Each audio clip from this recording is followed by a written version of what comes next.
प्रणाम माता जी, सब भक्तों को दंडवत प्रणाम। हरे कृष्णा दंडवत प्रणाम। हरे कृष्णा धर्मराज प्रभु जी दंडवत प्रणाम। अर्चना माता जी दंडवत प्रणाम माता जी, दंडवत प्रणाम।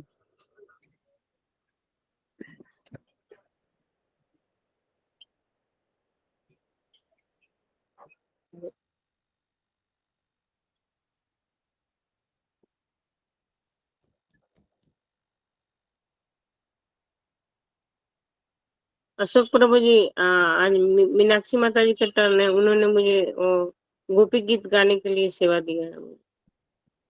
जी माता जी, हरे कृष्णा सभी भक्तों को दंडवत प्रणाम। दंडवत प्रणाम हरे माता कृष्णा जी, हरे रागिनी कृष्णा। माता जी दंडवत प्रणाम।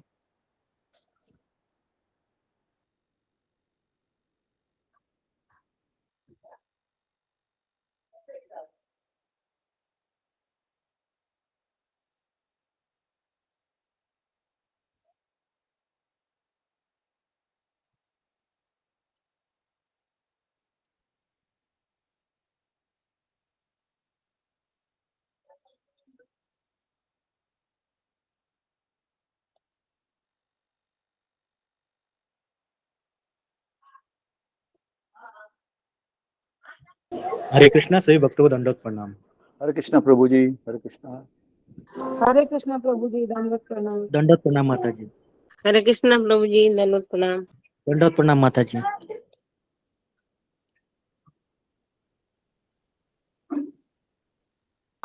हरे कृष्णा सारे भक्तों को मेरा दंडवत प्रणाम।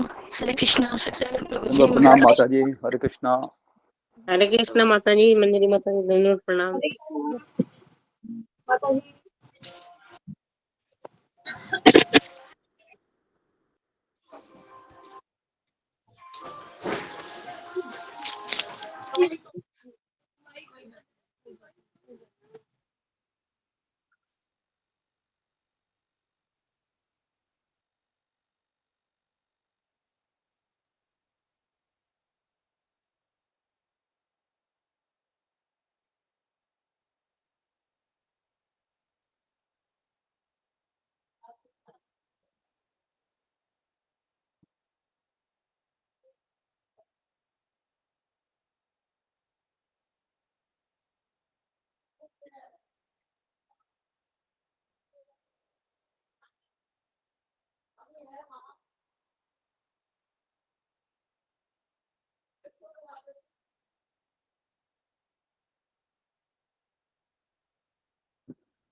हरे कृष्णा गुरु जी दंडवत प्रणाम। सभी भक्तों को मेरा दंडवत प्रणाम। दंडवत प्रणाम माता जी, हरे कृष्णा। हरे कृष्णा प्रभु जी सभी भक्तों को दंडवत प्रणाम। हरे कृष्णा। दंडवत प्रणाम माता जी। रागिनी माता जी, हरे कृष्णा। जी प्रभु जी। रागिनी माता जी। जी प्रभु जी। माता जी गोपी गीत गाइए, आपके पीछे पीछे ममता माता जी गाएंगे। जी प्रभु जी, मैं 1 मिनट निकाल लेती हूँ जी। जी जी माता जी।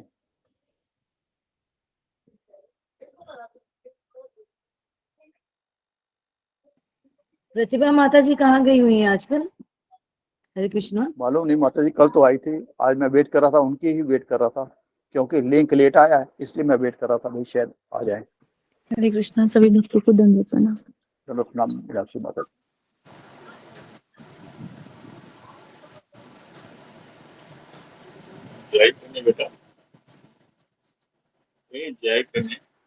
दंडवत मैं प्रणाम शुरू देव प्रभु करूँ? जी, हरे कृष्णा। हाँ जी शुरू कीजिए माता जी, शुरू कीजिए।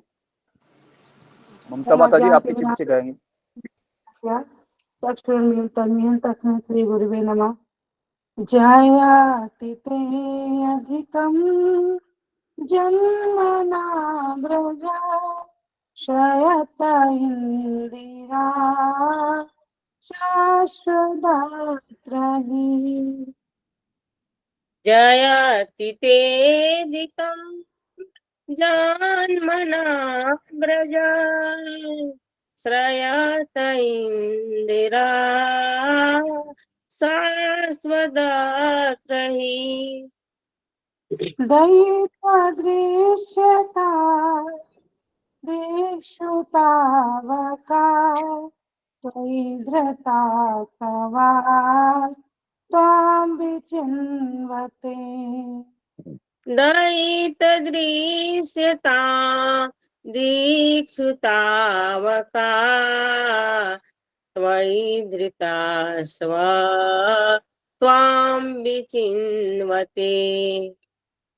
शरदुदाशये साधुजातसात् सरसिजोदरा श्रीमुषादृशा। शरदुदाशये साधुजातसा सरसिजोदरा श्रीमुषादृशा। सुरतनाथ थे शुल्कदासिका वरदनील तो नेह किं वधा। सुरतनोते शुल्कदासिका वरदनीनतो नेह किं वदा। विषजलाप्यय व्याल राक्षसा परश मारुता नला। विषजलापय व्यालराक्षसा द्वर्षमारुता वैदुतानला। विस्मयात्मजा दृश्यतो भया वृषभते वयं रक्षितामः। दृशमयात्मजा दीश्वतो भया दृशवते वयं रक्षितामुः। न खलु गोपिका नन्दनो भवान् अखिल देहिनां अन्तरात्मदृक्। न खलु गोपिका नन्दनो भवा अखिल देहिना अंतरात्मदृक्।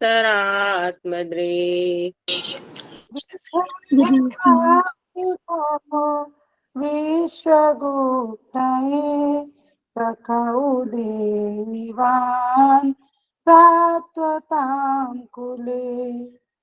विखान साथितो विश्वगुप्तये सखौ दीना सात्वतां कुले। विरचिता भयं वृष्णिधूर्यते चरणमीयुषां संस्रते भया। विरचिता भयं विष्णुधूर्यते चरणमीयुषां संसृते भयात्। करसरोरुहं कान्तकामदं चिरसिधेयिना श्रीकराग्रहम्। करसरोरुहं कान्तकामदं चिरसिदेहिना श्रीकरग्रहम्। व्रजजनातिहं वीरयोषिता निजजना स्मया ध्वंसना स्मिता। व्रजजनार्तिहन् वीरयोषिता निज जना स्मया ध्वंसना स्मिता। भज सखे भवत् किङ्करी स्मनो जलरुहाननं चारुदर्शया। भज सके भवा किंकरीष्मनो जलारुहाननम चारुदर्शया। प्रणत देहिना पापकर्षणं प्रणिचरानुगं श्रीनिकेतनम्। प्रणतदेहिनां पापकर्षणं त्रिनाचरानुगं श्रीनिकेतनम्। फणिफणार्पितं ते पदाम्बुजं प्रणुकुचेषु न कृन्दिरेचयन्। फणिफणार्पितं ते पदाम्बुजं त्रिनुकुचेषु न।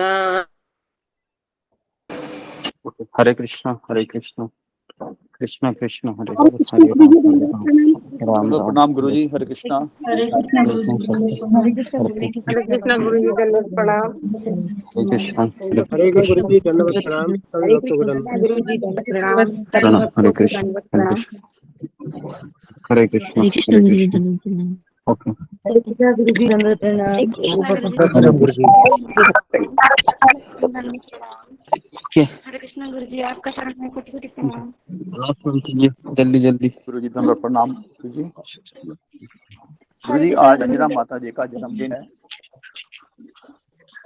जी हम रंजना माता जी को कृष्ण भावना भावित शुभकामनाएं और बधाई देते हैं और उनके सुखद कृपामय और भक्ति में जीवन की कामना और प्रार्थना करते हैं। और हम सब भक्तों के और भक्त परिवारों के लिए भगवान श्री कृष्ण, परम पूज्य श्री राधा प्रभुपाद जी महाराज, परम पूज्य श्री राधानाथ स्वामी महाराज, परम पूज्य समस्त वैष्णव आचार्य, आदरणीय और पूज्य गुरुदेव के चरणों में और समस्त भक्तवृंदों के चरणों में सबके लिए हम प्रार्थना और मंगल कामना और भक्ति में जीवन की प्रार्थना करते हैं। गुरुदेव हरे कृष्णा। हम 3 बार हरे कृष्ण महामंत्र बोलते हैं इन सब के लिए। हरे कृष्णा हरे कृष्णा कृष्णा कृष्ण कृष्ण राम हरे हरे हरे हरे हरे हरे राम राम हरे हरे राम राम हरे राम राम राम हरे राम हरे राम हरे राम हरे हरे हरे कृष्ण, हरे हरे हरे कृष्ण, कृष्णा हरे कृष्णा कृष्णा हरे हरे हरे कृष्ण कृष्ण कृष्ण श्री हरे हरे हरे हरे कृष्ण, राम कृष्ण कृष्ण हरे हरे हरे राम राम राम हरे हरे हरे हरे हरे कृष्ण हरे कृष्ण कृष्ण राम कृष्ण राम हरे हरे हरे हरे राम हरे हरे राम हरे हरे हरे कृष्ण हरे राम कृष्ण कृष्ण हरे हरे राम हरे राम हरे राम हरे हरे राम हरे राम राम हरे हरे कृष्ण, कृष्ण कृष्ण कृष्ण कृष्ण, हरे हरे राम राम राम राम, हरे राम राम कृष्ण हरे कृष्ण कृष्ण हरे कृष्ण राम, हरे राम। ओके हरे कृष्ण हरे गुरु जी, कृष्ण दंडवत प्रणाम। हरे कृष्ण सही भक्त को दंडवत प्रणाम। जी। तो आज किसका टर्न था बताने का? हरे कृष्ण गुरु मीनाक्षी जी, माता जी मेरे गुरुजी। जी 5 मिनट में बताइए। जी। कल गुरुजी आपने मॉर्निंग में प्रभुपाद के राइट हैंड यानी कि तमाल कृष्ण प्रभु जी के बारे में बताया था, गोस्वामी महाराज के बारे में बताया था। आपने बताया था गुरुजी की उनका जन्म जो है न्यूयॉर्क अमेरिका में हुआ था और 1946 में हुआ था और वो इस्कॉन में 1968 में जुड़े थे। जब उनकी 22 वर्ष में ही वो प्रभुपाद से जुड़ गए थे और उनका नाम जो था उनका नाम जो था पहले होमस जीन था और उन्होंने अपनी जो पढ़ाई थी वो दक्षिणी मैथोडिस्ट विश्वविद्यालय से धार्मिक अध्ययन में डिग्री प्राप्त उन्होंने की थी और गुरुजी प्रभुपाद ने उनको 2 साल में ही जो जीबीसी में अध्यक्ष बनाया था जो कि गवर्नमेंट बॉडी कमीशन होता है, आपने बताया था। और जब प्रभुपाद ने उन्हें शिष्य रूप में स्वीकार किया था तभी उन्होंने उनको जीबीसी में अध्यक्ष बनाया था और उन्होंने बताया था कि एक टाइम पे जब प्रभुपाद जी न्यूयॉर्क आए थे तो तमाल कृष्ण गोस्वामी महाराज जी ने उनके साथ ही रहते थे और उनसे बहुत आसक्त हो गए थे प्रभुपाद जी से। तो प्रभुपाद जी जब कुछ टाइम रहने के बाद जब भारत लौट रहे थे तो तमाल कृष्ण गोस्वामी महाराज जी बहुत उदास हो गए थे और उन्होंने देखा कि प्रभुपाद ने जब उन्होंने देखा तो वो समझ गए थे लेकिन उन्होंने कुछ कहा नहीं। फिर जब वो जब छोड़ने के लिए गए थे हवाई अड्डे में उनको, प्रभुपाद जी को, तो वो तब तक उनको देख रहे थे, जबकि वो बिल्कुल दूर नहीं चले गए। जब वो दिखाई देना बंद हो गए तब तक वो उनको देख ही रहे थे। तो यहाँ पे आपने बताया था कि उनका नाम जो है प्रभुपाद ने तमाल इसलिए रखा था कि तमाल का जो वृक्ष होता है वो बहुत ही मजबूत होता है और उसके जो पत्ते होते हैं वो बहुत सॉफ्ट होते हैं और वो पेड़ जो है कृष्ण की तरह भी दिखता है, तो इसलिए उनका नाम भी तमाल कृष्ण गोस्वामी महाराज रखा था। फिर आपने बताया गुरुजी की अगले साल जब फिर से प्रभुपाद जी न्यूयॉर्क आए तो उन्होंने जब उन्होंने तमाल प्रभु जी को सारी सेवाएं दे दी थी, जीवीसी के संभालने के लिए दे दी थी, तो तब उन्होंने कहा था कि उन्होंने प्रभुपाद जी से कहा, तमाल कृष्ण प्रभु जी बहुत अच्छे से सेवा कर रहे थे और उन्हें सब लोग बहुत रिस्पेक्ट भी दे रहे थे और वो बहुत अच्छे से बुक डिस्ट्रीब्यूशन और बाकी सेवाएं भी बहुत अच्छे से करते थे। फिर उन्होंने एक बार प्रभुपाद जी से कहा कि प्रभुपाद जी मुझे शादी करनी है, तो प्रभुपाद जी ने कहा कि नहीं, तुम्हें भगवान के लिए समर्पित होना है और तुम जीबीसी में इतनी अच्छी सेवाएं कर रहे हो तो शादी नहीं करनी है। फिर इसके बाद जब फिर वो उन्होंने कुछ नहीं कहा, फिर अगले साल जब दोबारा से प्रभुपाद जी को उन्होंने पूछा कि मुझे शादी करनी है, तो प्रभुपाद जी ने कहा कि ठीक है, मैं तुम्हारे लिए कोई अच्छी लड़की देखता हूँ। तो फिर माधवी माता जी से उनकी शादी हुई और प्रभुपाद जी ने कहा कि वो आपने बताया कि माधवी माता जी बहुत ही भक्ति में प्रगट थी और प्रभुपाद के प्रति आसक्त थी और ऐसी महिला थी कि जो कोई व्यक्ति अगर 16 सोमवार कितने भी फास्ट करे तब भी उसे नहीं मिलेगी, वो ऐसी थी। तो उसके बाद आपने बताया कि शादी के 6-7 महीने बाद ही उन्होंने तमाल प्रभु जी ने संन्यास लेने का सोचा, क्योंकि उनके साथ के गुरु भाई जिनका नाम गर्ग मुनि था उन्होंने भी संन्यास लेने का सोचा। तो जब वो प्रभुपाद जी के पास गए गर्ग मुनि, तो उन्होंने कहा कि क्यों तुम्हें संन्यास क्यों लेना है? तो गर्ग मुनि ने बताया कि हमारे बीच में कलह होते हैं और मुझे संन्यास लेना है। तो उन्होंने कहा ठीक है, लेकिन मैं पहले आपकी पत्नी से पूछूंगा, अगर वो हाँ कहती है तभी मैं तुम्हें संन्यास दूंगा। तो फिर उनकी पत्नी को बुलाया गया तो उनसे पूछा, तो उन्होंने कहा कि हाँ वैसे भी ये कुछ करते नहीं है तो आप इन्हें संन्यास ही दे दो। फिर इसके बाद उन्होंने एक बार तमाल कृष्ण प्रभु जी भी प्रभुपाद जी के कमरे के बाहर ही बैठे थे, तो प्रभुपाद जी की प्रतीक्षा कर रहे थे। तो प्रभुपाद जी ने उन्हें देखा और इग्नोर कर दिया। प्रभुपाद जी समझ गए थे लेकिन उन्होंने इग्नोर कर दिया। तो सब जगह ये बात फैल गई कि तमाल प्रभु जी जो है संन्यास ले रहे हैं। तो उनकी पत्नी ने भी सुना तो वो बहुत दुखी हो गई और फिर जब दुखी हुई तो प्रभुपाद जी ने तमाल प्रभु जी को बुलाया अपने पास और पूछा कि तुम संन्यास क्यों लेना चाहते हो? तुम्हारी शादी तो अभी अभी हुई है और 6-7 महीने ही हुए थे। तो उन्होंने कहा तुम्हारी पत्नी तो सुंदर है, भक्ति में है, तो तुम क्यों संन्यास लेना चाहते हो? तो फिर तमाल प्रभु जी ने बताया था कि अगर मैं 5 साल बाद भी लेता हूँ, 10 साल बाद भी लेता हूँ, तब भी उनको दुखी होना है, तो क्यों ना मैं आज ही ले लूं। और फिर प्रभु जी वो गुरु जी वो ऐसे देख रहे थे कि उनके जो साथ के गुरु भाई थे, जय पताका स्वामी महाराज और बाकी सब, वो बहुत अच्छे से सेवा कर रहे थे, बहुत अच्छे से प्रचार कर रहे थे। तो उन्होंने कहा कि मुझे भी सेवा करना है, तो इसलिए उन्होंने कहा कि जल्दी से जल्दी मुझे संन्यास लेना है। और प्रभुपाद जी ने देखा कि वो संन्यास लेने के लिए बहुत ही ज्यादा आतुर थे और उन्होंने यहाँ तक कि उन्होंने अपना संन्यास डंडा और कपड़े भी जो है खुद ही बनवा लिए थे। फिर प्रभुपाद जी ने जब ये देखा तो प्रभुपाद जी ने कहा कि ठीक है, मैं तुम्हें संन्यास दूंगा। लेकिन फिर इसी में आपने बताया कि बाकी जो वहाँ की महिलाएं थी उन्होंने कहा कि ये तो उन माता जी पे अत्याचार हो रहा है। तो फिर उसके बाद जब उन्होंने संन्यास दे दिया तो प्रभुपाद जी ने माधवी माता जी का भी ख्याल रखा अपनी बेटी की तरह। फिर आपने यहाँ पे बताया गुरुजी की तमाल प्रभु जी को तमाल कृष्ण गोस्वामी जब महाराज जब नाम पड़ा तो उस नाम मिलते ही उन्होंने जो है संकीर्तन बस पार्टी शुरू की, जिसका नाम था राधा दामोदर बस ट्रेवलिंग पार्टी, जिसमें उन्होंने 4 बस खरीद ली और उन्होंने गौर निताई की स्थापना की। वो बहुत आपने बताया कि बहुत अच्छे प्रचारक थे, उन्होंने बहुत सारी किताबें वितरण की। और एक आपने बताया कि प्रभुपाद जी का बर्थडे था तो उस समय उन्होंने प्रभुपाद जी को 108 ब्रह्मचारी भेज दिए कि वो इतने अच्छे प्रचारक थे कि उन्होंने 108 लोगों को मतलब ब्रह्मचारी बनने के लिए उन्होंने प्रेरित किया। फिर आपने बताया कि तमाल कृष्ण प्रभु जी जब फिजी आइलैंड में गए थे तो वहाँ पे बारिश नहीं हो रही थी, तो उन्होंने अपने गुरु महाराज की आज्ञा के अनुसार संकीर्तन करने का सोचा। तो 3-4 दिन जब संकीर्तन किया तो बारिश नहीं हुई। तो लास्ट दिन 5वां दिन जब वापस आने का था तो उन्होंने बहुत ही अपने गुरु महाराज से प्रार्थना करके और बहुत ही अच्छे से 1.5-2 घंटा कीर्तन किया। तो 2 घंटे के बाद कीर्तन होने के बाद बहुत ही बारिश होने लगी और सभी भक्त और तमाल कृष्ण गोस्वामी प्रभु जी भी नाचने लग गए। तो सब लोग नाचने लग गए और उन्होंने जो है फिर अपने गुरु के जो शब्द थे उन पे बहुत उनको वो हो गया। तो एक दिन फिर आपने बताया कि तमाल कृष्ण महाराज जो थे मायापुर की जमीन लेने के लिए प्रभुपाद जी चाहते थे, तो उन्होंने तमाल कृष्ण गोस्वामी महाराज से कहा कि मुझे वहाँ की जमीन चाहिए, मुझे गौनिताई की स्थापना वहाँ पे करनी है। तो आपने बताया कि कोलकाता से जब वो मायापुर गए तो प्रभुपाद जी ने उनको 14,500 रुपए दिए थे।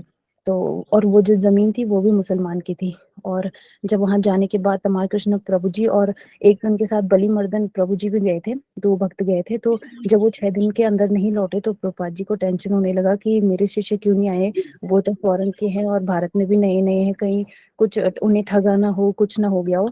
तो अचानक ही जब रात में आपने बताया कि ठक ठक के दरवाजे पे आवाज आती है और प्रभुपाद जी देखते हैं कि उनके दोनों भक्त शिष्य आ गए हैं और उनको दंडवत प्रणाम करते हैं, तो प्रभुपाद जी बहुत खुश होते हैं उनको देख के और पूछते हैं कि क्या हाल रहा वहाँ का। तो फिर तमाल कृष्ण गोस्वामी जी कहते हैं कि प्रभुपाद जी मायापुर आपका हुआ। तो प्रभुपाद जी बहुत खुश होते हैं और उनके चेहरे पे बहुत ही स्माइल आती है। तो आपने यहाँ पे बताया था कि जब गुरु के मुख में शिष्य के द्वारा स्माइल आती है तो ये सबसे बड़ी शिष्य की वो होती है और वो उनको कृपा भी मिलती है, ऐसा मतलब होता है अगर गुरु के मुख पे हम स्माइल लाते। तो इसके बाद आपने कहा कि प्रभुपाद जी ने उनको थैंक यू बोला और कहा कि जाओ सो जाओ। तो रात के 1 बज रहे थे तो उन्होंने कहा कि हम प्रभुपाद जी के साथ भी नहीं सो सकते और बाकी शिष्य भी सब लोग सो गए थे, तो वो वहीं बाहर बरामदे में सो गए। तो यहाँ पे आपने बताया कि जो प्रभुपाद जी के शिष्य थे वो इतने प्रगत थे और प्रभुपाद जी के प्रति इतने समर्पित थे कि वो कभी ऐसे नहीं सोचते थे कि हमें मतलब गद्दा नहीं है, ये नहीं है, वो कहीं भी रह लेते थे, कैसे भी रह लेते थे। फिर यहाँ पे आपने बताया गुरुजी आगे की तमाल प्रभु जी जहाँ के अध्यक्ष जी हरे कृष्ण, धन्यवाद मीनाक्षी। बहुत सुंदर माता जी। गुरुजी बहुत अच्छा माता जी। बहुत सुंदर बताया माता जी। हरि बोल माता जी, बहुत सुंदर। हरे कृष्णा गुरु जी, धन्यवाद। हरि बोल माता जी, बहुत सुंदर बोला, हरि बोल। बहुत अच्छा लगा। हरि बोल माता जी, बहुत सुंदर बताया। हरे कृष्णा, हरे कृष्णा। जी हरे कृष्णा, हरे कृष्णा। ओके, मीनाक्षी रावत हमारे ग्रुप में बहुत अच्छी भक्त है, बहुत साल हो गए, 1.5 साल होने को आए, रेगुलर है, हमेशा रिपोर्ट भी अच्छे से करती है, अच्छे से बोलती भी है और कभी कभी डांट भी खाती। ओके, तो आगे बढ़ते हैं। ओम अज्ञानतिमिरन्धस्य ज्ञानाञ्जनशलाकया चक्षुरुन्मीलितं येन तस्मै श्रीगुरुवे नमः। श्रीचैतन्यमनोभीष्टं स्थापितं येन भूतले स्वयं रूप कदा मह्यं ददाति स्वपदान्तिकं। वन्देऽहं श्रीगुरु श्रीयुतापदकमलं श्रीगुरून् वैष्णवांश्च श्रीरूपं साग्रजातं सहगण रघुनाथान्वितं तं सजीवं साद्वैतं सावधूतं परिजनासहितं कृष्णचैतन्यदेवं श्रीराधा कृष्णपादान् सहगण ललिता श्रीविशाखान्वितांश्च। हे कृष्ण करुणा सिंधु दीनबंधु जगतपते गोपेश गोपिका कांत राधा कांत नमोस्तुते। तप्त कांचन गौरांगी राधे वृंदावनेश्वरी वृषभानुसुते देवी प्रणमामि हरिप्रिये। वाञ्छाकल्पतरुभ्यश्च कृपा सिन्धुभ्य एव च पतितानां पावनेभ्यो वैष्णवेभ्यो नमो नमः। श्री कृष्ण चैतन्य प्रभु नित्यानंद श्री अद्वैत गदाधर शिवासादि गौर भक्त वृंद। हरे कृष्णा कृष्णा कृष्णा हरे हरे, हरे राम राम राम हरे हरे। मुखं करोति वाचालं पंगुं लंघयते गिरिं यत्कृपातमहं वन्दे श्रीगुरु दीनतारिणम्। हरे कृष्ण। सबका स्वागत है सत्र में, श्रील प्रभुपाद के लीलामृत के सत्र में। तो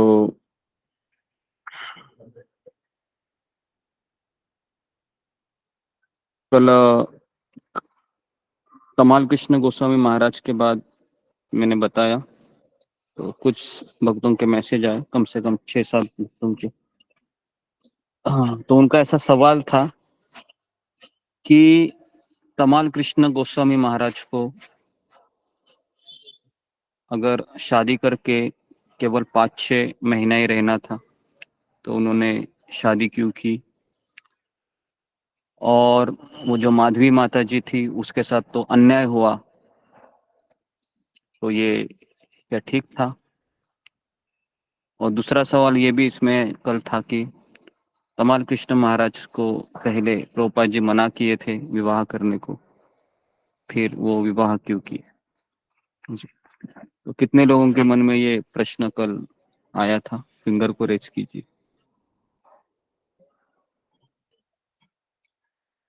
ओके, मुझे लगता है 4-5 नहीं, बहुत ज्यादा ही है। ओके जी, तो कम से कम 26 लोगों के मन में ये प्रश्न है, कल था। ओके, अच्छा है। इस प्रश्न का उत्तर देने का मैं प्रयास कर रहा हूँ। ओके, सबसे पहले हमें ये समझना चाहिए कि हम जब आध्यात्मिक जीवन में आते हैं तो हम स्त्री और पुरुष ये न होते हुए हम एक जीवात्मा होते हैं, ये पहला। ठीक है, दूसरा है कि जब आध्यात्मिक गुरु कोई भी चीज को सैंक्शन करते हैं, है ना, चाहे वह सांसारिक दृष्टिकोण से आपको अन्याय लग रहा होगा, लेकिन तमाल कृष्ण महाराज ने इसलिए संन्यास लिया क्या कि वह कोई दूसरे सांसारिक चीजों में लगने वाले थे? तो ऐसा भी नहीं था, है ना। उन्होंने संन्यास लेने के पश्चात उन्होंने अपना पूरा जीवन समर्पित किया। ऐसा नहीं कि वो केवल, है ना, आमतौर पर संसार में अगर किसी पत्नी को छोड़ते हैं तो पति दूसरे पत्नी के पीछे लगता है, और ऐसा देखा भी गया है ना। और ये बहुत अभी कलयुग में तो ये कॉमन चीज हो गई है कि शादी होने के बाद भी कोई पुरुष, है ना, दूसरे स्त्री के पीछे लगना। लेकिन यहाँ पर हम देखते हैं कि कृष्ण, माधवी माता जी और तमाल कृष्ण प्रभु, इनके बीच कौन है? उनके आध्यात्मिक गुरु श्रील प्रभुपाद जी, जो भगवान के शुद्ध भक्त है। और अगर शुद्ध भक्त उसको सैंक्शन करता है, भले ही वो सांसारिक दृष्टि से गलत हो, लेकिन उसका उद्देश्य क्या था?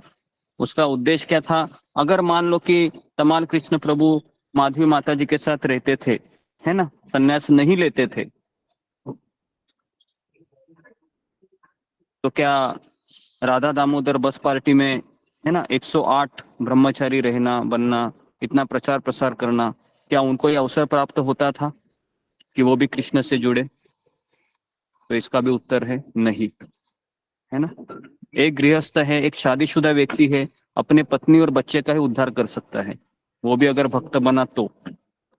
लेकिन एक सन्यासी होता है, वो पूरे संसार का उद्धार कर सकता है।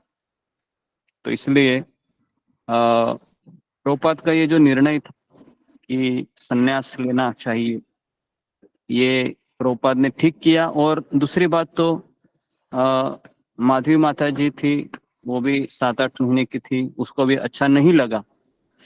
लेकिन जब कोई हायर गोल के लिए ये चीज करना होता है ना। दूसरा उदाहरण मैं देना चाहूंगा एक आचार्य का, जिनका नाम है, नाम मैं भूल गया शायद जी। तो उनका ऐसा था कि उनकी पत्नी है, प्रेग्नेंट थी। सुनिए, ये भी थोड़ा सा आपको इम्पोर्टेंट चीज है, कहीं मिस हो जाएगी। तो उनकी पत्नी प्रेग्नेंट थी, आचार्य थे वो, मतलब तो शादीशुदा थे, तो उनको संन्यास लेना था। नाम भूल गया मैं उनका, मैं आपको दोपहर में बताता। तो अभी सोचो, अभी पत्नी गर्भवती है और उनको संन्यास भी लेना है अभी। तो अभी वो सोच रहे थे कि मैं कैसे इस परिस्थिति में संन्यास ले सकता हूँ, ये तो अन्याय होगा पत्नी के ऊपर, बच्चे के ऊपर। और कैसे मेरा बच्चा है वो किस तरह से अपना कार्य करेगा। तो हुआ ऐसे कि उस परिस्थिति में उनकी पत्नी है वो मर जाती है बच्चे को जन्म देने के बाद। अभी उनके सामने और एक परिस्थिति आ गई, अभी मेरा बच्चा कैसे अकेला रह सकता है ये, और मैं कैसे भी संन्यास लूं। सोच ही रहे थे तभी उन्होंने देखा कि दीवार पर एक छिपकली थी। ध्यानपूर्वक सुनिए, एक छिपकली थी, उसका भी छोटा सा बच्चा जस्ट अभी अभी गिरा गया, और उसने देखा कि वो छोटे से बच्चे ने तुरंत अपना जीभ निकल के मक्खी को खा लिया या कॉकरोच को खा लिया। तो उनको उत्तर मिल गया। क्या था वो उत्तर? कि अगर छिपकली की बच्चा है अपना पोषण कर सकता है तो मेरा बेटा भी भले ही छोटा है लेकिन अपना पेट भर सकता है। और उन्होंने उस बच्चे को उठाया और वृक्ष के पीछे रख दिया, और देख रहे थे कि कोई आएगा इसको। अचानक राजा वहां पर आ गया, उस देश का राजा ने देखा कि लावारिस बच्चा पड़ा है, राजा ने उसको गोद ले लिया। समझ में आ रहा है मैं क्या बताना चाह रहा हूँ? जिसको भगवान की भक्ति करनी है, संन्यास लेना है ना, उसके सामने कोई भी बाधा भी आती है तो भी कृष्ण उस बाधा को हर लेते हैं। तो इसलिए ये जो तमाल कृष्ण प्रभु ने उस लड़की को क्यों छोड़ा, उसका क्या हो गया, है ना, ये हमारा भौतिक मन ऐसे सोचता है उल्टा। और ये सवाल है कि स्त्रियों के मन में ही ज्यादा आया होगा, है ना, क्योंकि स्त्री हमेशा यही चाहती है, अरे अभी मेरा क्या होगा, मुझे कौन देखेगा, अन्याय हुआ, ऐसे सारे सवाल खड़े होते हैं, है ना। खास करके क्योंकि लेडीज क्या है ना, बहुत ऊंचा सोच नहीं सकती कभी। वो हमेशा एक छोटा सा अपना जो चार दीवारी के अंदर ही सोचती रहती है, मेरा क्या होगा, मेरा बच्चा, मेरा पति, मेरा ये, मेरा वो, बस। उसके बाहर सोचना चाहिए। उसके बाहर सोचने वाली लेडीज हजारों में एक होती है। मैं चाहता हूँ कि आप ऐसे लेडीज बने हमारे ग्रुप में, है ना। ओके। और दूसरी बात है कि अगर हमारा लक्ष्य केवल भगवान की भक्ति है, हाँ क्या, ये नहीं कि घर का छोड़ जाना और दूसरे से मजा मस्ती बाहर करते रहना, ये गलत है। अगर वहां पर तमाल कृष्ण प्रभु मान लो अगर माधवी माता जी को छोड़ के बिना आध्यात्मिक गुरु की सलाह लेके ऐसे ही घूमते रहते थे तो ये जरूर अन्याय होता था माधवी माता जी के ऊपर। लेकिन उन्होंने अपने आध्यात्मिक गुरु से सलाह ली, और सलाह लेने के पश्चात भी आध्यात्मिक गुरु की प्रतीक्षा भी की। ऐसा नहीं कि जबरदस्ती की, नहीं मुझे सन्यास चाहिए चाहिए करके, नहीं। तो सारी चीजें होती है। तो और दूसरी बात तो आपको पता होगा कि एक आचार्य थे, आपको याद है उनका नाम क्या था? विश्वनाथ चक्रवर्ती ठाकुर, जिनकी पता है ना शादी हुई थी, याद है आपको? फिर वह वापस पत्नी को छोड़कर गए थे और गुरु ने कहा कि आप जाओ, अभी तुम्हारी नई नई शादी हुई है ना। अगर पत्नी ने परमिशन दी तो ही आने का। तो सोचो, अभी नई नई शादी हो गई थी, वो चले गए, और पूरे रात भर पता है उन्होंने क्या किया? पत्नी को कहा उठो अभी, और भागवत लेके बैठ गए। पूरी रात भागवत सुनाया पत्नी को, पूरी रात। पत्नी भी बोल गई, अरे बाप रे, कैसा पति है मेरा, रात को भागवत लेके बैठ गया, है ना। पत्नी ने क्या कहा फिर? मुझे लगता है कि आप वहीं पर फिट है ना, आप उधर ही जाओ अपने गुरु के पास, है ना, और उधर ही गुरु की सेवा करो, एटलीस्ट मुझे सोने दो रात को। अभी तो ये हमारे आचार्य है। समझ में आ रहा है क्या आपको? अभी ये सुनने में भी थोड़ा अजीब लगेगा आपको, अरे रात को कोई भागवत पढ़ता है क्या? लेकिन मैं तो बोलता हूँ कि रात को ही भागवत पढ़ना चाहिए। पता है क्या, रात को ही भागवत पढ़ना चाहिए, क्योंकि आसुरी प्रवृत्ति रात को ही शुरू होती है ना। रात को ही झगड़े, निगेटिव चीजें, ये सब रात को ही शुरू होती है। तो मैं तो कहता हूँ कि रात को तो भागवत पढ़ के ही सोना चाहिए, है ना, तब जाके कुछ होगा नहीं। ठीक है, अभी हम गुरुजी मैं एक सवाल पूछो। गुरुजी मतलब तमाल कृष्ण प्रभु जी को तो पता ही था कि भगवान की राह पे ही उनको आगे जाना है, तो मतलब उनके मन में ये इच्छा आई क्योंकि शादी करनी है, मतलब सन्यास, तो उनको पता था कि उनका मार्ग ऐसा है कि आगे जाके सन्यास धारण करके और हाँ अच्छी सेवा की जा सकती है, तो फिर विवाह करने का इच्छा क्यों उनके मन में आई? हाँ, तो ये जो सवाल है, देखिए महान भक्त है ना, उनके जीवनी से भगवान हमें कुछ सिखाना चाहते हैं। भगवान हमको ये सिखाना चाहते हैं कि तमाल कृष्ण महाराज जैसे भी ऊंचे भक्त के इंद्रियों को भी, है ना, विचलित हो सकती है ना। तो भगवान हमको ये मैसेज देना चाहते हैं यहाँ पर कि इतना आसान नहीं है आध्यात्मिक जीवन में आगे बढ़ना, है ना। तो इस तरीके से, है ना, एक्चुअली हुआ ऐसे था कि तमाल कृष्ण प्रभु जब मैनेजमेंट कर रहे थे तो ब्रह्मचारिणी आश्रम होता है जहाँ पर काफी ब्रह्मचारिणी रहती है, तो उनके साथ उनका मिलना जुलना थोड़ा सा हो गया। सेवाएं रहती है, कभी कभी खतरनाक सेवा होती है वो। कभी कभी डीटी किचन में कई सारी माताजी लोग सेवा करती रहती है भगवान की, और अचानक कोई पुरुष वहां पर जाकर सेवा करता है, तो आपको तो पता ही है कि स्त्री है वो फायर की तरह है और पुरुष बटर की तरह है। दोनों एक साथ आ गए तो पिघलना निश्चित है, चाहे वो कितना भी बड़ा वैरागी हो, है ना। तो हुआ ऐसे कि कुछ प्रभाव के कारण उनके मन में भी ये इच्छा निर्माण हुई, लेकिन जैसे ही कुछ समय के लिए वो रही और उन्होंने अपने आप को करेक्ट किया, है ना। तो भगवान हमको ये सिखाना चाहते हैं शुद्ध भक्त के उदाहरण से कि हमें बहुत सतर्क रहना चाहिए, है ना। इस तरीके से ये एक इंसिडेंस हो सकता है। इसके लिए किसी के भी मन में इच्छा होती है, अभी हमारे इधर भी आश्रम में भी कभी कभी इच्छा होती है, तो कई भक्त है, ब्रह्मचारी है, बाद में शादी करते हैं, क्योंकि इतना आसान नहीं है कलयुग में कि ब्रह्मचार्य व्रत का पालन करना। तो लेकिन इसका ये अर्थ भी नहीं है किसी ने विवाह किया तो वो माया में गिर गया, नहीं, ऐसा भी नहीं। कि भगवान कभी कभी अपने भक्तों को विवाह करके शुद्धिकरण कराना चाहते हैं और कभी कभी ब्रह्मचर्य व्रत को रखते हुए शुद्धिकरण कराना चाहते हैं। भगवान की योजना क्या है हमें पता नहीं है ना। कभी कभी वो आश्रम में रहता है और इतना उसको अहंकारी बनता है, तो भगवान सोचते हैं इसका अहंकार निकालना है तो इसको पत्नी की आवश्यकता है ना। तो फिर उसको मन में इच्छा निर्माण होती है, शादी करने के बाद इतनी पिटाई होती है कि उसको पता चलता है ना। तो भगवान का प्लान अलग अलग लोगों के लिए अलग अलग है। अगर आश्रम में रहकर वो विनम्र है तो भगवान उसको रखते हैं, नहीं तो भगवान को लगता है ये आश्रम में रहकर इसका प्रगति नहीं हो रहा है, चलो भाई शादी करवा देते हैं ताकि पिटाई से शुद्धिकरण होगा। तो भगवान है, अलग अलग योजना होती है ना।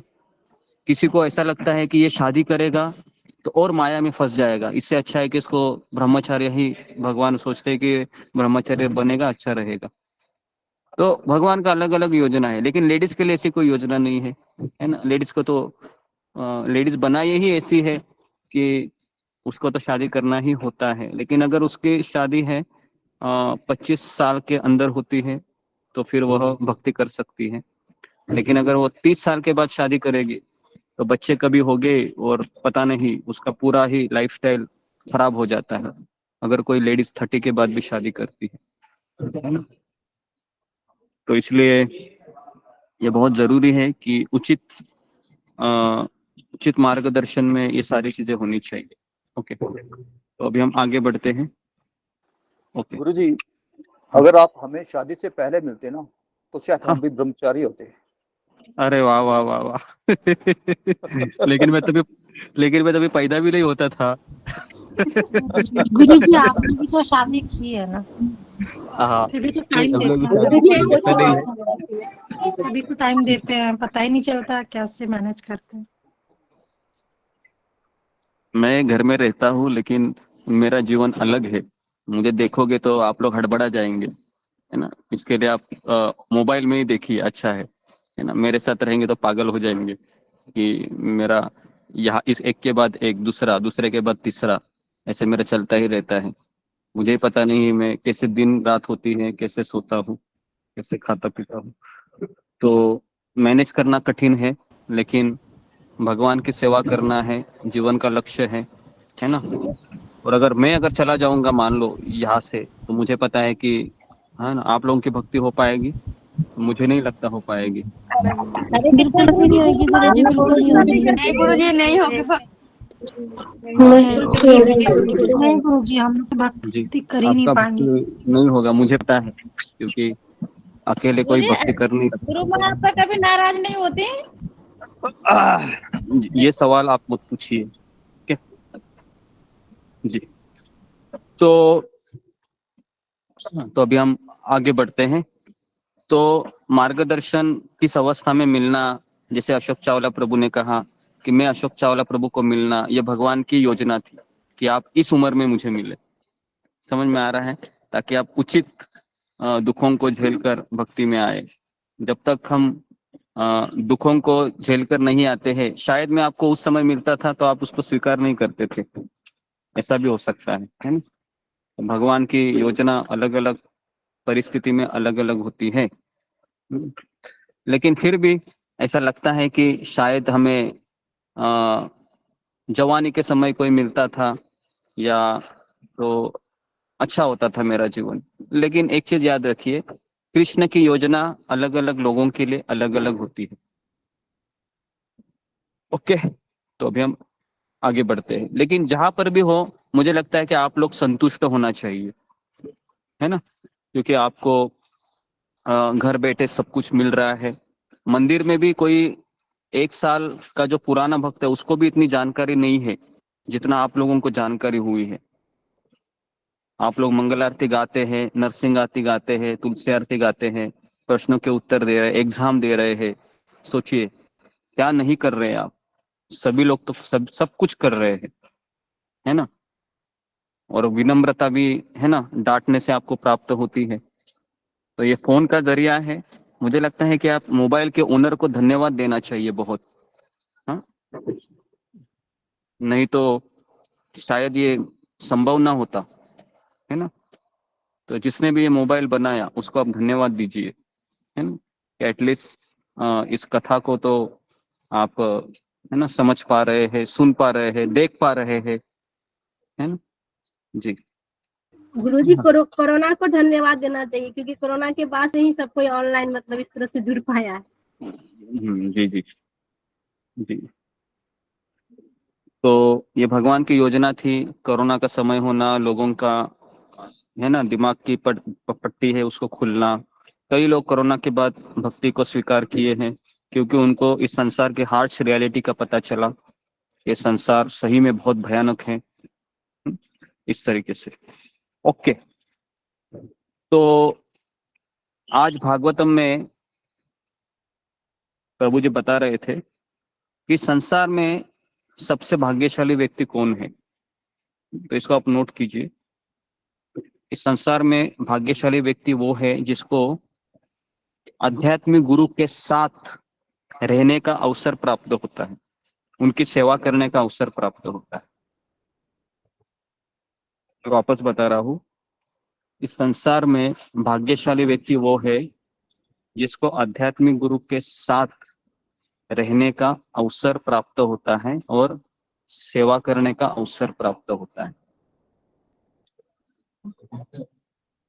उसके बाद उन्होंने कहा, उससे भी भाग्यवान व्यक्ति, मोर फॉर्चुनेट, है ना, इससे भी भाग्यवान व्यक्ति वो है जिसको आध्यात्मिक गुरु के मुखार बिंदु से सुनने का अवसर प्राप्त होता है। ये दूसरा भाग्यशाली। ओके, वापस बता रहा हूं मैं, मोर फॉर्चुनेट इज वो जिसको आध्यात्मिक गुरु से श्रवण करने का अवसर मिलता है। उससे भी मोस्ट फॉर्चुनेट क्या होगा, कोई गेस कर सकता है? फिंगर को रेस कीजिए। उससे भी जी, फिंगर को रेस कीजिए। हाँ, अभी कीजिए। उससे भी मोस्ट फॉर्चुनेट कौन हो सकता है? जी, जस्मिता पत्रे। गुरुजी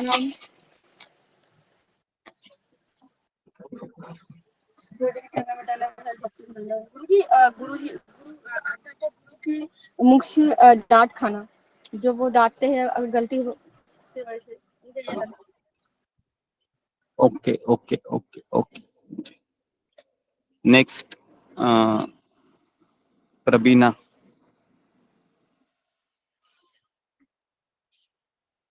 हरे कृष्णा गुरुजी, मैं भी यही कहना चाहती थी, ओके डांट खाना।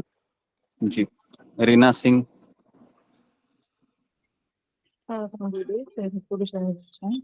मुझे ऐसा समझ में आता है कि जो गुरु की वाणी का आदेश उसको प्राप्त होता है और उसको फॉलो करता है, वो सबसे भाग्यशाली होगा। देखो, मुझे ये समझ में आ रहा है, कुछ गलती तो क्षमा करिए। देखो, जी जी ओके, तो जी धन्यवाद। तो बेसिकली ये जो उत्तर दिया कि पहला भाग्यशाली व्यक्ति वो है जिसको आध्यात्मिक गुरु के साथ रह के सेवा करने का अवसर प्राप्त होता है, लेकिन उससे भी भाग्यशाली व्यक्ति वो है जिसको सुनने का अवसर प्राप्त हो रहा है, और उससे भी मोस्ट फॉर्चुनेट वो है जिसको आदेश मिलता है आध्यात्मिक गुरु का और बारंबार उसको अवसर मिलता है उनके मुख से सुनने का।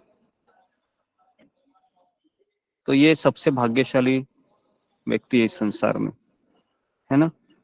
तो ये जब मैंने ये आज ही सुना तो फिर मुझे ऐसा समझ में आया कि आध्यात्मिक गुरु के साथ रहने से भी ज्यादा जरूरी है। क्या ज्यादा जरूरी है अशोक चावला प्रभु बताइए? उनको सुनना। आध्यात्मिक गुरु के साथ रहने से भी ज्यादा जरूरी क्या है?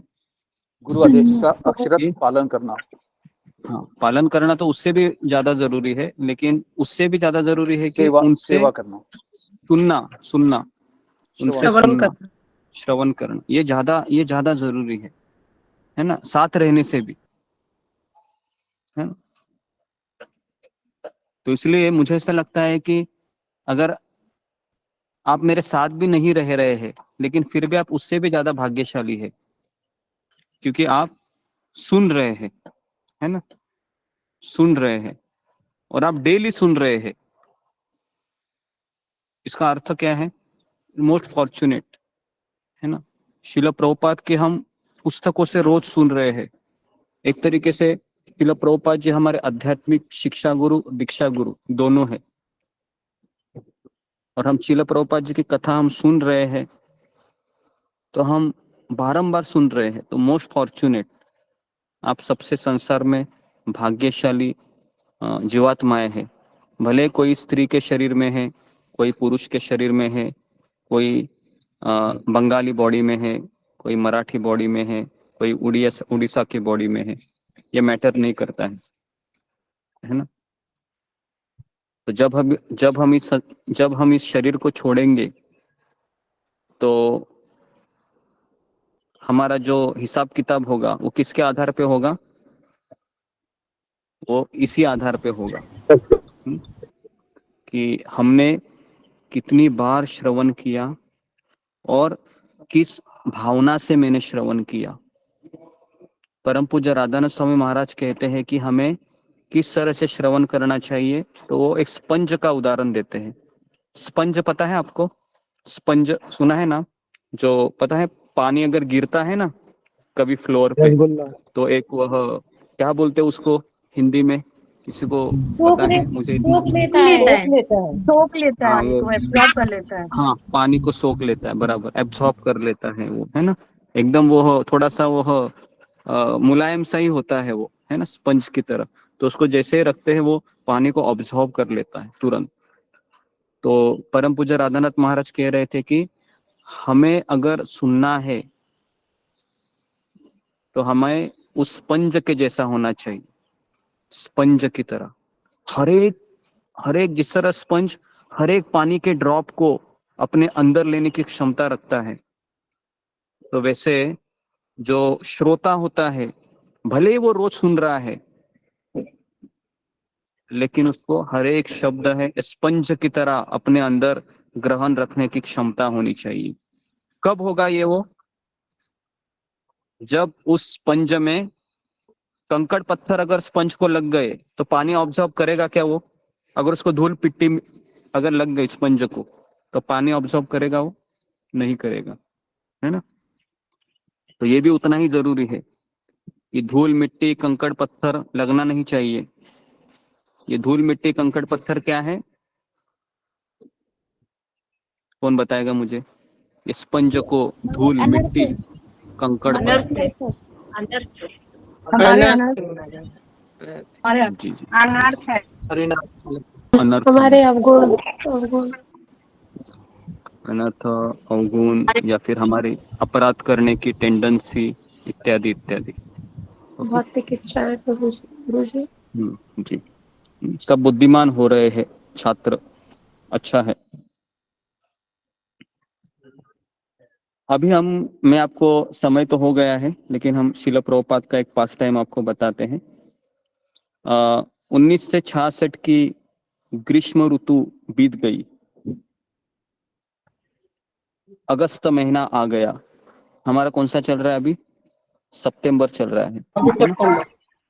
जी अगस्त महीना आ गया, प्रभुपाद जी का स्वास्थ्य अच्छा रहा।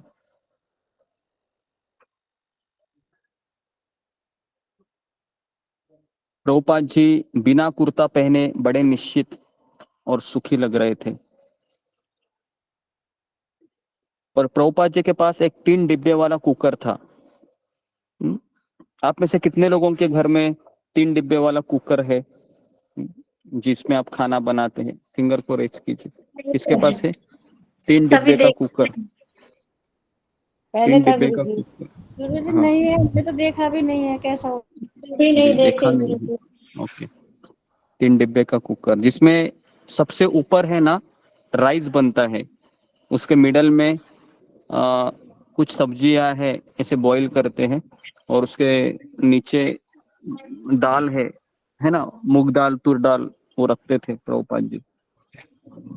तो 3 डिब्बे वाला कुकर अगर आपको देखना है तो मैं आपको दिखा सकता हूँ। कितने लोगों को देखना है 3 डिब्बे वाला कुकर? मुझे दिखा दीजिए गुरु जी।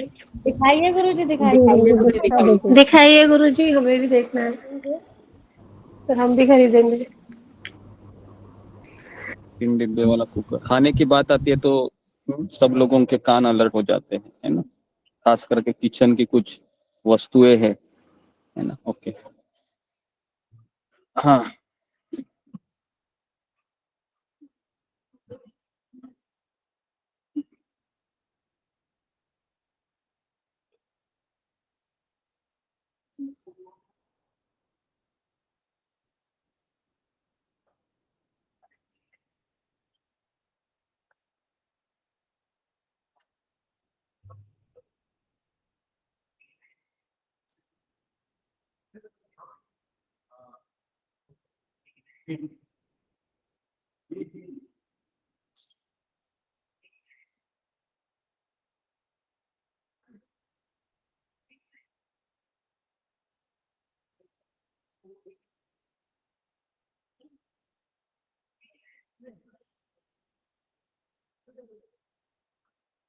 जी। तो यहाँ पर आप देख सकते हो शिला प्रभुपाद जी के सामने दिख रहा है आपको? ये देखिए, मैं इसको थोड़ा बड़ा कर रहा हूँ, दिख रहा है आपको? ये कुकर देखो पित्तल से है बना हुआ, तांबे से या पित्तल से। दिख रहा है आपको सबको या नहीं दिख रहा है? दिख रहा है? जी गुरु जी दिख जी रहा जी। तो ये 3 tyre cooker Prabhupada ji use कर, ये प्रभुपाद जी है। पेपर यही हो रहा है, ओरल ही हो रहा है पेपर ये। माइक को जरा बंद कीजिए। किसका चालू है? ओरल और ये सब चीजें, है ना? कैसी माँ है, ओरल भी ले रही है, भागवत भी सुन रही है, मल्टी फंक्शन। ओके तो आगे बढ़ते हैं अभी। तो ये 3 टायर में प्रभुपाद जी खाना बनाते थे। तो प्रभुपाद जी 70 साल की उम्र में भी खाना बनाते थे। आपने देखा है कोई 70 साल की उम्र में किचन में जाना चाहता है क्या? 70 साल की उम्र में कोई किचन में जाना नहीं चाहता है ना? 70 साल की उम्र में किचन में वही व्यक्ति जा सकती है ना, जिसके घर में कोई बहू नहीं है, अकेली औरत है, फिर वो जाएगी क्योंकि उसको जाना ही पड़ेगा, है ना। लेकिन घर में कई सारी औरतें हैं, है ना, जवान औरतें हैं, तो उसको अगर बूढ़ी सास रहेगी तो यही कहेगी तुम ही किचन में जाओ, खाना बनाओ, मैं क्यों जाऊँ अभी। लेकिन प्रभुपाद जी उम्र की 70 साल में भी दाल चावल और चपाती खा रहे थे। और शिला प्रभुपाद जी है दोपहर के समय घर के सामने का कमरा भोजन कक्ष में और संध्या के समय अंतरंग पूजा के स्थान में बदल जाता।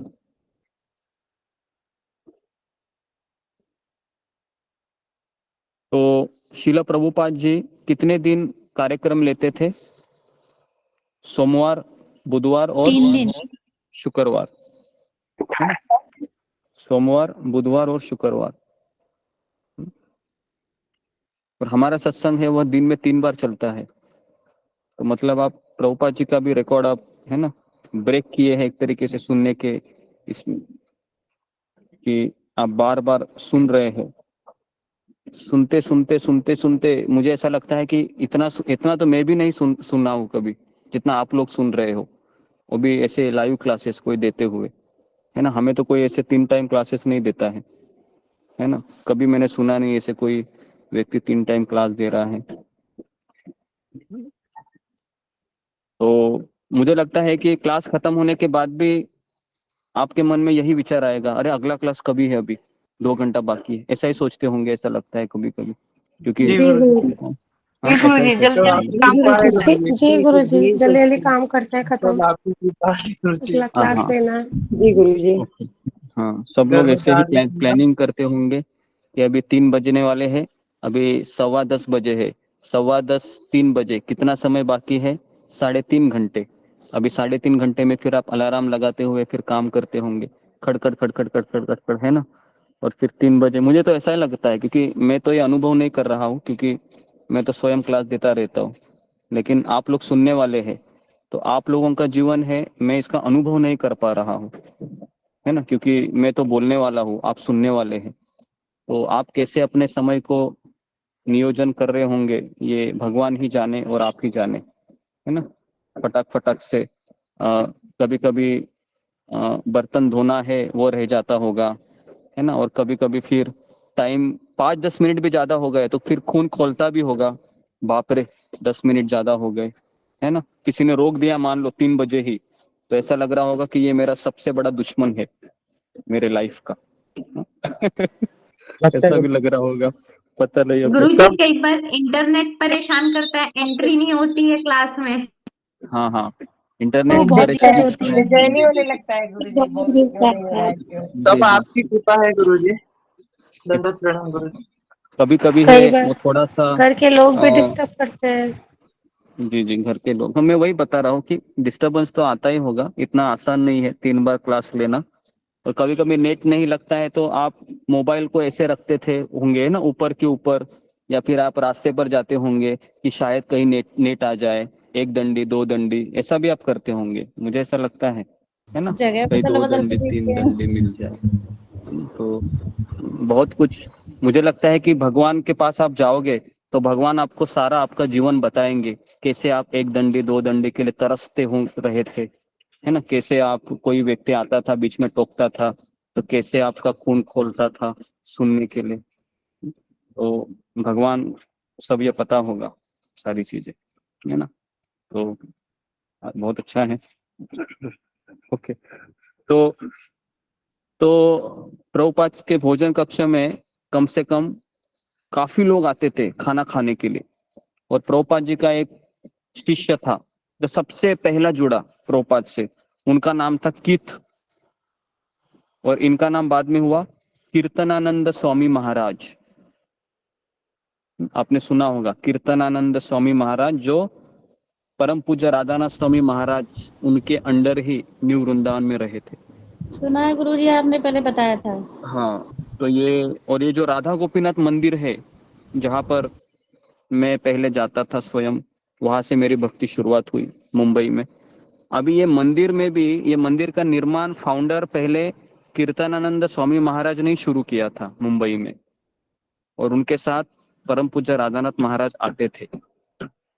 लेकिन बाद में कुछ इंसिडेंट हो गया, तो इसके लिए कीर्तनानंद महाराज है वह बाद में आ नहीं सके, तो परम पूज्य राधानाथ स्वामी महाराज है, इन्होंने फिर वहां पर अपनी इस्कॉन के केंद्र की स्थापना की।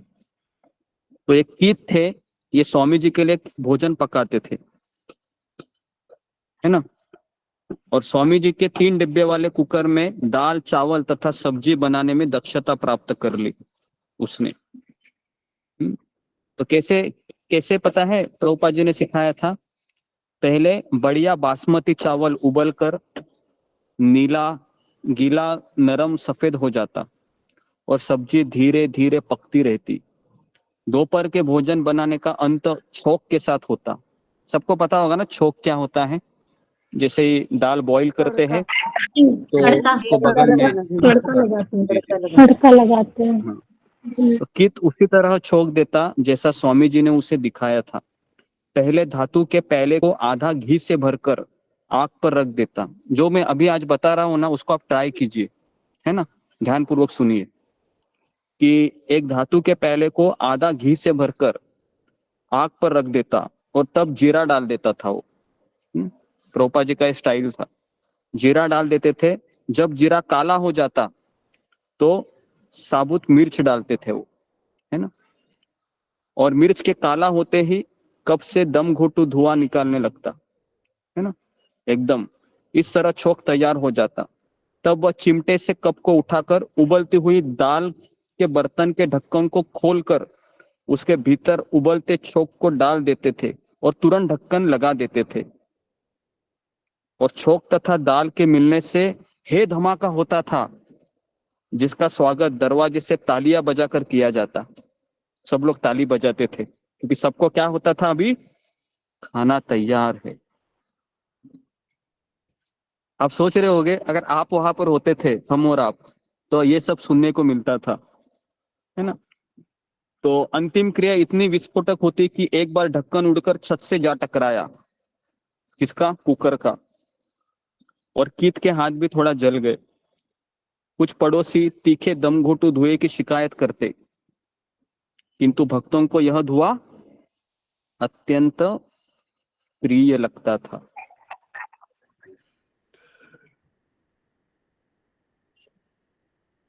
मैं सोच रहा था कि श्रील प्रभुपाद जी ने बनाया हुआ खाना जिसने खाया होगा, क्या उनका नसीब है ना। प्रभुपाद ने अपने हाथों से बनाया हुआ खाना जिन भक्तों ने खाया होगा शुरुआत के दिनों में, सबसे भाग्यवान व्यक्ति लगते हैं, एक शुद्ध भक्त के हाथ से बनाया हुआ खाना।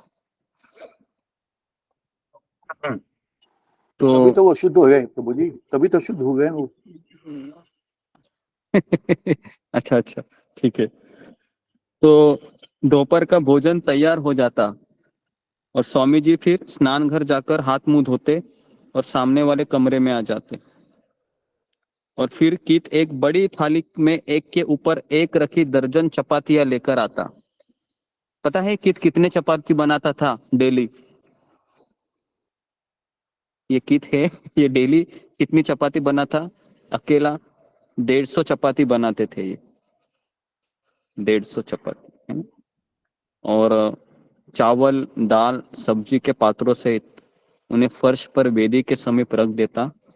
और फिर स्वामी जी भगवान को भोग लगाने के लिए एक बंगला प्रार्थना करते और एक एक शब्द का मिलकर उच्चारण करते हुए झुक जाते। भगवान चैतन्य के चित्र के समक्ष भाप तथा सब्जी की मिली जुली सुगंध अगरबत्ती की तरह उठती। तो स्वामी जी के अनुयायी लकड़ी की फर्श पर अपना सिर टेकते हुए धीरे धीरे प्रार्थना करते। फिर प्रभुपाद जी क्या करते थे, प्रसाद ग्रहण करने के लिए बैठते थे। प्रभुपाद जी पता है कैसे प्रसाद लेते थे? तो प्रभुपाद जी एक गिलास दूध लेते थे और केला, और केला पता है कैसे काटते थे प्रभुपाद जी? जो गिलास होता था ना, उसके कोने से एक एक करके केले काटते थे। देखा है आपने कभी ऐसे? जो कोना होता है ना वो स्टील का, उसमें से ऐसे कट कट करके वो अंदर नीचे नीचे गिर जाते थे। तो प्रभुपाद जी दूध के अंदर, उबलते हुए दूध के अंदर केले को डालते थे और इस तरीके से इन्हें गर्म दूध में गिरने देते। स्वामी जी का यह खुला आमंत्रण था, हर व्यक्ति भरपेट प्रसाद खाए, किसी को बैठकर धीरे धीरे खाने नहीं दिया जाता था। यदि अगर कोई नहीं खाता था तो प्रभुपाद जी बोलते थे, क्यों नहीं खा रहे हो, प्रसाद ग्रहण करो। जब मैं जहाज से तुम्हारे देश आ रहा था तो सोचता था कि अमेरिका वासी इस भोजन को कैसे खाएंगे, लेकिन अभी दाल चावल चपाती सब्जी में परोस रहा हूँ और सब लोग खाने में आमंत्रित ले रहे हैं। तो एक बार गौरांग प्रभु बता रहे थे कि मुंबई में उनको जगन्नाथ रथ यात्रा की परमिशन के लिए, है ना, सरकारी परमिशन चाहिए थी। तो वो गए थे सरकारी कार्यालय में, तो उन्होंने कहा कि हमारे जगन्नाथ रथ यात्रा में कम से कम 4 से 5 हजार लोग आएंगे, तो उसके लिए पुलिस प्रोटेक्शन चाहिए हमें। तो सरकारी अफसर था, वो बहुत गुस्से वाला था। उसने कहा कि तुम हरे कृष्णा वाले बहुत रास्ते पर कीर्तन करते हैं, सबको परेशान करके छोड़े हैं, मंदिर में तो आप परेशान करते ही हैं, अभी रास्ते पर उतर कर और परेशान करेंगे, तो आपको क्यों परमिशन चाहिए, तो आपको हम परमिशन नहीं देंगे। तो गौरांग प्रभु ने थोड़ा सा गुलाब जामुन लाए थे प्रसाद के रूप में, तो उन्होंने क्या किया, थोड़ा सा बगल में आ गए और वो जो बक्सा था डिब्बा, वो डिब्बा खोला, ढक्कन खोला और उसमें ऐसे 5-6 गुलाब जामुन थे। उन्होंने क्या किया, गुलाब जामुन को सीधा उठाया और बगल में ब्रह्मचारी को कहा कि द्रोण दीजिए, और द्रोण में रख दिया। गौरांग प्रभु कहे कि सर जी ये आपके लिए प्रसाद है, आप परमिशन नहीं देते कोई बात नहीं, आप थोड़ा सा प्रसाद तो ग्रहण कर सकते हैं ना। तो उन्होंने देखा कि एकदम गुलाब जामुन है, चमक रहा था एकदम, क्योंकि सूरज की रोशनी भी उसके ऊपर गिर रही थी। और जैसे गुलाब जामुन चमक रहा था, वह चमकता हुआ गुलाब जामुन जब उसने अपनी जिह्वा पर रखा और अंदर इतना विस्फोट हो गया उसके, ऐसा वो खाते गया खाते गया खाते गया और उसके अंदर पूरा ऑपरेशन ही कर डाला भगवान ने। और फिर उसने गौरांग प्रभु की तरफ देखा, गौरांग प्रभु ने भी देखा उसकी तरफ, गौरांग प्रभु इशारे से समझ गए इसको दूसरा भी चाहिए, ले लो सर ले लो। है? उसने भी गुलाब जामुन ले लिया, दूसरा भी खाया उसने, सेम इफेक्ट। ऐसे और एक खाने के बाद उसने कहा है आपके कागज, लाओ जरा। और उसने वो परमिशन के कागज लाए और उन्होंने परमिशन दी। और वापस आने के पश्चात जब गौरांग प्रभु क्लास दे रहे थे, है ना, भागवतम क्लास, तो उसमें बता रहे थे कि बड़ी बड़ी फिलॉसफी भी परमिशन का काम नहीं कर सकती, लेकिन ये हमारे 2 गुलाब जामुन ने ये मेरा काम कर दिया।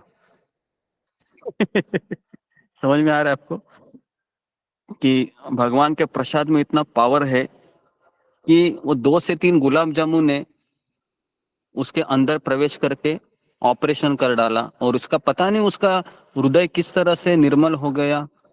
गौरांग प्रभु कहे कि सामने से उन्होंने हमको बुलाया और कहा कि बताइए कि कहाँ मुझे साइन करनी है। उन्होंने पढ़ा भी नहीं, तुरंत साइन कर दिया। और फिर मुंबई में वो रथ यात्रा उत्सव है वो शुरू हो गया, और अभी 6,000 7,000 8,000 लोग आते हैं, है ना, कभी कभी 10,000 भी लोग आते हैं। रथ यात्रा उत्सव होता है शिवाजी पार्क में।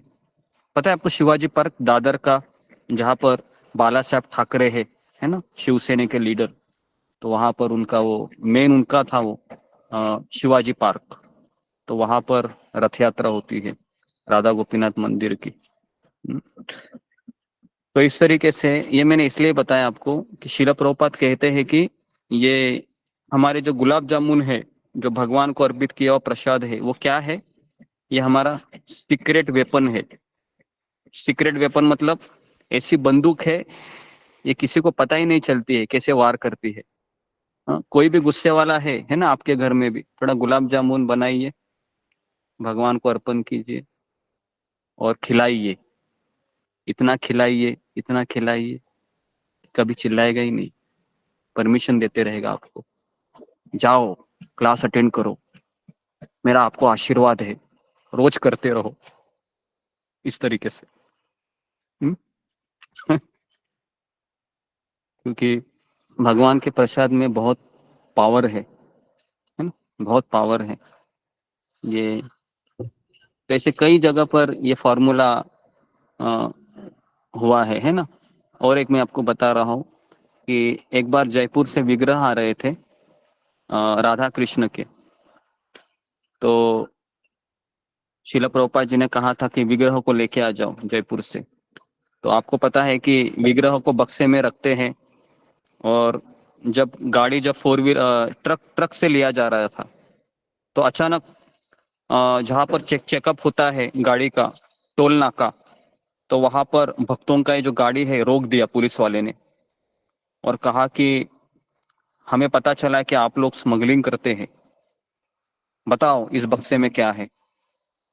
तो अभी ये सारे अमेरिकन थे, तो वो बता रहे थे कि नहीं ऐसा कुछ नहीं है, राधा कृष्ण की डीटीज है, इंग्लिश में बोल रहे थे। तो ये सब लोग क्या है, इंडियन लोग बेवकूफ। तो उन्होंने कहा कि नहीं, हमको चेक करना है, हमको दिखाओ हमको। तो उनको बहुत विनती की कि राधा कृष्ण की विग्रह को आप ऐसे नहीं देख सकते। तो फिर वापस प्रभुपाद ने उनको समझा कर कहा था कि कोई भी आपको रोके, उसको क्या देना, प्रसाद देना। तो सेम फॉर्मूला वहां पर भी ऐसे ही प्रभुपाद के शिष्यों ने जो प्रसाद था, संदेश, वो संदेश दे दिया, और संदेश देने के बाद ऐसा ही परिवर्तन हुआ। सेम उन्होंने भी ऐसे ही कहा कि इस बक्से में आप कह रहे कि राधा कृष्ण की विग्रह है, तो हमें थोड़ा सा इनका थोड़ा सा दर्शन कराइए ना, हम भी तो इनके दर्शन करना चाहते हैं। तो फिर उनके शिष्यों ने कहा कि मैं आपको केवल बाहर से थोड़ा सा आपको मैं दिखा रहा हूँ, क्योंकि ये पूरा बक्सा हम खोल नहीं सकते, क्योंकि ये बक्सा खोलेंगे तो भगवान के दर्शन है वह सबके सामने नहीं करते हैं। तो इस तरीके से थोड़ा सा उनको खुल के दिखाया, तो वो मान गए कि हाँ सही में विग्रह है।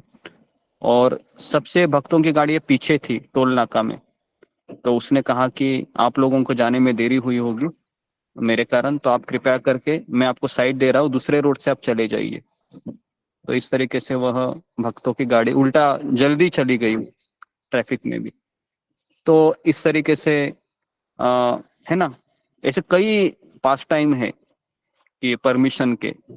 तो ये सारे परमिशन के काम कौन करते हैं, भगवान का महाप्रसाद, है ना, महाप्रसाद ये परमिशन के काम करते हैं, है ना। ठीक है, तो समय हो गया है। तो श्रील प्रभुपाद के पास टाइम बहुत सुंदर है, इतने रसीले हैं। मैं तो बोलता हूँ कि गुलाब जामुन का स्वाद कहीं दूसरी ओर रहा, और श्रील प्रभुपाद जी के लीला का स्वाद एक दूसरी जगह रहा, बराबर है ना।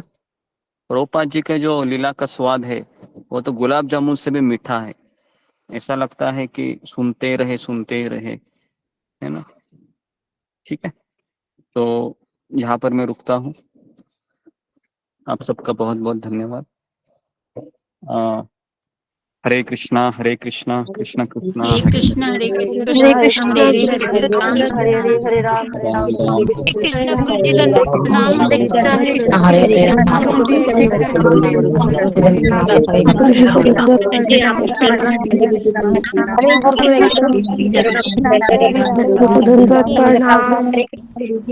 कृष्णा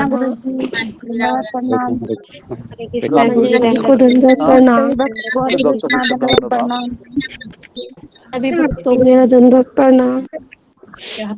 अशोक चावला प्रभु जी को दंडवत प्रणाम। हरे कृष्णा माता जी को दंडवत प्रणाम। यशोदा माता जी को दंडवत प्रणाम। हरे कृष्णा माता जी। पूजा माता जी को दंडवत प्रणाम। सभी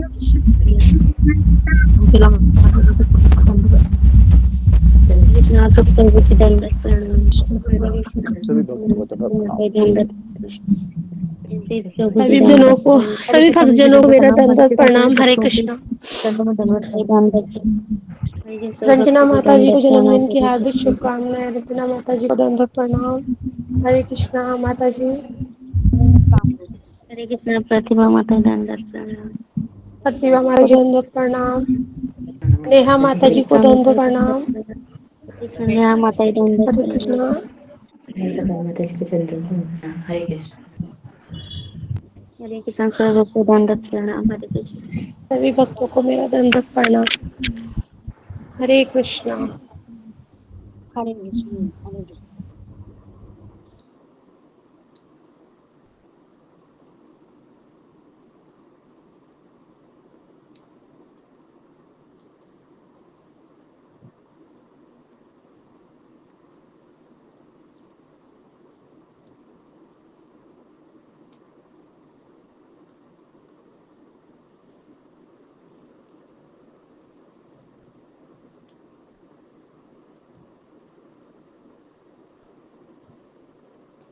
जब मैं बंदे पूछ तो क्या शुरुआत करूं गुरु जी से?